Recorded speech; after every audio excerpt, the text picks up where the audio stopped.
জুলাই আগস্টের গণঅভ্যুত্থান নিয়ে আপত্তিকর মন্তব্যে বিতর্কের কেন্দ্রে এখন বিএনপি চেয়ারপারসনের রাজনৈতিক উপদেষ্টা ফজলুর রহমান। সামাজিক যোগাযোগ মাধ্যমে তার মন্তব্য ছড়িয়ে পড়তেই ব্যাপক সমালোচনার ঝড় ওঠে রাজনীতির মাঠে। শুধু প্রতিপক্ষই নয়, বিএনপির ভেতরেও শুরু হয় ব্যাপক অস্বস্তি। অনেকেই তার এই বক্তব্যকে দলের ভাবমূর্তি প্রশ্নবিদ্ধ করার প্রচেষ্টা হিসেবে উল্লেখ করছেন। তাই এবার ফজলুর রহমানের বক্তব্যে ক্ষুব্ধ বিএনপি তাকে উদ্দেশ্য করে দিয়েছে 24 ঘন্টার আলটিমেটাম। লিখিত জবাব না দিলে নেওয়া হতে পারে সাংগঠনিক ব্যবস্থা, এমন হুঁশিয়ারিও দেওয়া হয়েছে দলটির পক্ষ থেকে।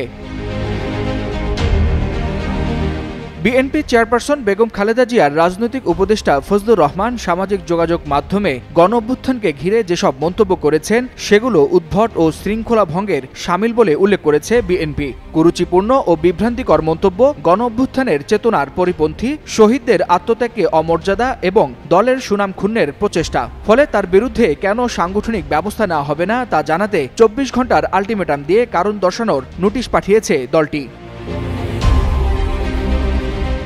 কারণ দর্শানোর নোটিশে আরও অভিযোগ তোলা হয়েছে, ফজলুর রহমানের বক্তব্য শুধু দলের আদর্শকেই প্রশ্নবিদ্ধ করেনি, বরং সাধারণ মানুষের ধর্মীয় অনুভূতিকেও আঘাত করেছে।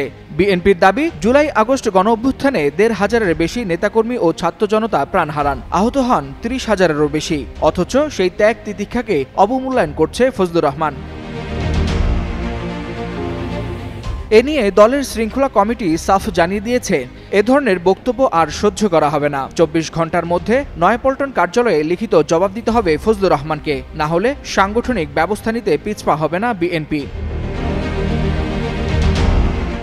গণ অভ্যুত্থান ঘিরে দলীয় উপদেষ্টার মন্তব্যে যখন বিএনপি বিব্রত, তখন ফজলুর রহমানের পরবর্তী পদক্ষেপ নিয়েই এখন রাজনৈতিক অঙ্গনে চলছে ব্যাপক আলোচনা ও কৌতূহল। লিখিত জবাব কি তাকে রক্ষা করবে, নাকি পড়তে হবে সাংগঠনিক ব্যবস্থার মুখে, সেই প্রশ্নই এখন ঘুরপাক খাচ্ছে রাজনীতির মাঠে।